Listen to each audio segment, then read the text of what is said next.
राधे राधे दोस्तों, अश्विन मास के कृष्ण पक्ष की प्रतिपदा तिथि से लेकर अश्विन मास की अमावस्या तक के समय काल को श्राद्ध या फिर पितृ पक्ष कहा जाता है।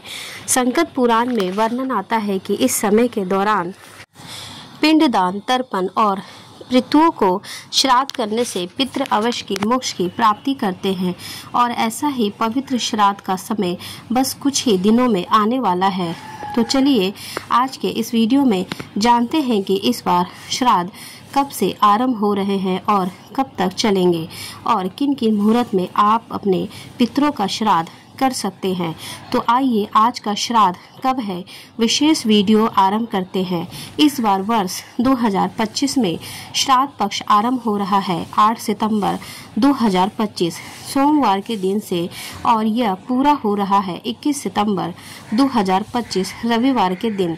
पितृपक्ष अश्विन मास के कृष्ण पक्ष की प्रतिपदा तिथि से शुरू होता है और उसकी अमावस्या तक चलता है।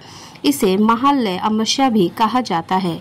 अनेक स्थानों पर पितृपक्ष की शुरुआत भाद्रपद पूर्णिमा से भी की जाती है, जिसे श्राद्ध पूर्णिमा कहते हैं। लेकिन श्राद्ध पूर्णिमा के दिन सामान्य मनुष्यों का श्राद्ध नहीं किया जाता है। इस पूर्णिमा पर सिर्फ ऋषि मुनियों के लिए तर्पण किए जाते हैं और इसलिए सामान्य जन के लिए अश्विन मास के कृष्ण पक्ष के प्रतिपदा तिथि से यानी कि 8 सितंबर से इस बार श्राद्ध पक्ष आरंभ हो जाएगा।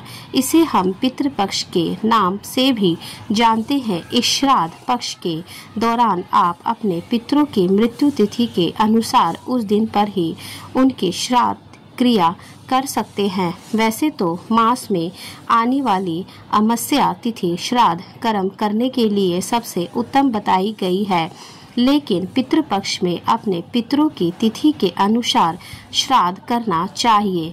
अगर तिथि ज्ञात ना हो तो सर्व पितृ अमावस्या के दिन श्राद्ध किया जा सकता है और ऐसा नहीं है कि हम सिर्फ सामान्य मनुष्य ही पितरों को श्राद्ध क्रिया कर सकते हैं, अपितु भगवान श्री रामचंद्र जी ने भी अपने पिता दशरथ महाराज का श्राद्ध कर्म किया था।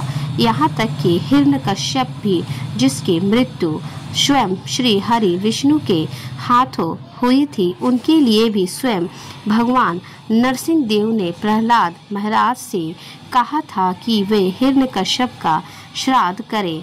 तो इस प्रकार से हम देख सकते हैं कि पौराणिक महत्व के अनुसार भी श्राद्ध पक्ष का बहुत ज़्यादा महत्व होता है। इस समय अवधि के दौरान श्राद्ध के लिए जल, दूध, काले तिल और कुश से तर्पण करना उत्तम बनाया जाता है। पितरों की तिथि में श्राद्ध पूर्वक हृदय से स्नान करने के बाद पितरों के लिए अर्पित किए जाने वाला तिल मिश्रित जल भी उनके लिए अक्षय तृप्ति का माध्यम बनता है। श्राद्ध पक्ष में जो भी स्नान करके पितरों के उद्देश्य से तिल और दर्पण मिश्रित जल अर्पित करता है, वह परम गति को प्राप्त करता है। इस समय अवधि में स्नान, जप, होम, पितृ तर्पण और पितरों के नियमित दान करने से अक्षय पुण्य फल की प्राप्ति होती है और इसीलिए जो भी मनुष्य इस धरातल पर जन्म लेता है उसे अपने पूर्वजों को तृप्त करने के लिए श्राद्ध कर्म अवश्य करने चाहिए। यह श्राद्ध क्रिया वास्तव में हमारे पूर्वजों के प्रति हमारे ऋण के समान है, जिसे हमें चुकाना ही पड़ता है और जिससे हमारे पूर्वजों को मुक्ति प्राप्त हो सकती है। गरुड़ पुराण में भी वर्णन आता है कि पितरों के लिए श्राद्ध क्रिया पुत्र, पौत्र और प्रपौत्र, भाई, भाई की संतान कोई भी कर सकता है। अगर पितृकुल में कोई भी नहीं है तो मातृकुल का कोई भी व्यक्ति अपने पितरों का श्राद्ध कर सकता है और अगर मातृकुल में भी कोई ना बचे तो स्त्रियां श्राद्ध कर्म कर सकती है और अगर मृतक व्यक्ति के किसी भी कुल में कोई भी व्यक्ति ना बचा हो तो उस मृत व्यक्ति के धन से राजा स्वयं ही उसका श्राद्ध करवाए, लेकिन श्राद्ध करवाना अत्यंत ही आवश्यक है। संकट पुराण में वर्णन आता है कि पितरों का श्राद्ध उत्तम कर्मों से अर्जित धन से करना चाहिए। छल कपट और चोरी से अर्जित धन द्वारा कभी भी श्राद्ध नहीं करना चाहिए। आइए अब देखते हैं कि श्राद्ध कैसे करना चाहिए। तो सबसे पहले तो संध्या के समय काम और क्रोध रहित होकर शुद्ध होकर श्राद्ध के योग श्रेष्ठ ब्रह्मचार्य पालन करने वाले ब्राह्मणों को आमंत्रित करें। अगर इस प्रकार से या प्रकार के ब्राह्मण ना मिले तो ऐसे में ब्रह्मा ज्ञानी अग्निहोत्री और वेदों में पारंगत गृहस्थ ब्राह्मण को ही आमंत्रित करे। जिन ब्राह्मणों का कोई अंग भंग ना हो, जो स्वस्थ हो, जिनका आहार संयमित हो और जो शुद्ध हो, वे श्राद्ध के लिए श्रेष्ठ होते हैं। इस श्राद्ध प्रक्रिया में योग ब्राह्मणों को भोजन करवाना चाहिए और उन्हें दक्षिणा देनी चाहिए, क्योंकि अगर श्राद्ध कर्म में कोई मंत्र काल अथवा विधि आदि में त्रुटि रह जाए तो उसकी पूर्ति पर्याप्त दक्षिणा देने से हो जाती है। इसीलिए विद्वान पुरुष को दक्षिणा रहित श्राद्ध कदापि नहीं करना चाहिए। पितरों के लिए श्राद्ध और पिंडदान करने के बाद पितरों के निमित्त सुयोग्य व्यक्ति को दान देना चाहिए। गाय, कुत्ते, कौवे आदि को भोजन करवाना चाहिए। पितृपक्ष में संभव हो तो पितृ स्तोत्र का पाठ करना चाहिए, जिससे पितरों को शांति मिलती है। पितृपक्ष की यह 15 दिनों की अवधि अत्यंत पावन होती है, इसलिए इस समय में अपने मन और वाणी में संयम रखना चाहिए। क्रोध, ईर्ष्या, द्वेष इत्यादि के विकारों का त्याग करना चाहिए। असत्य, कटु वचन इत्यादि नहीं बोलने चाहिए और सात्विक भोजन ही ग्रहण करना चाहिए।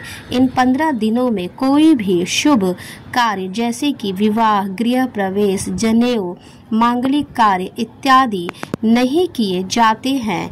कई लोग तो इस समय के दौरान बाल और नाखून भी नहीं कटवाते हैं। तो इन सभी जानकारियों से हम समझ सकते हैं कि आने वाला श्राद्ध पक्ष, जिसे पितृपक्ष के नाम से भी जाना जाता है, वो हमारे पितरों के लिए अत्यंत महत्वपूर्ण समय है। जो भी मनुष्य पूर्ण श्राद्ध और भक्ति भाव से इस समय के दौरान प्रातःकालिक स्नान करता है, अपनी क्षमता अनुसार दान देता है, अधिक से अधिक भगवान श्री कृष्ण के महामंत्र का जाप करता है और यह सारी कार्य वो श्रद्धा पूर्वक करता है, तो उसके पितृ उससे अवश्य प्रसन्न होते हैं, उन्हें सुख, समृद्धि और सौभाग्य का आशीर्वाद प्रदान करते हैं। तो यह थी आने वाली पितृपक्ष की यानी कि श्राद्ध पक्ष के विषय में संपूर्ण जानकारी। हमें आशा है कि यह जानकारी आपको अच्छी लगी होगी और अगर आप इस पितृपक्ष के विषय में आप और भी जानना चाहते हैं तो हमें नीचे कमेंट्स बॉक्स में लिखकर बताइएगा। अगर आपकी जिज्ञासा हुई तो इस पर हम और भी विस्तृत रूप से वीडियो को लेकर आएंगे, लेकिन उससे सुनने के लिए याद से आपके अपने चैनल पीएस धार्मिक विश्वा को सब्सक्राइब करना मत भूलिएगा। तो फिर मिलते हैं नेक्स्ट वीडियो में नेक्स्ट टॉपिक के साथ।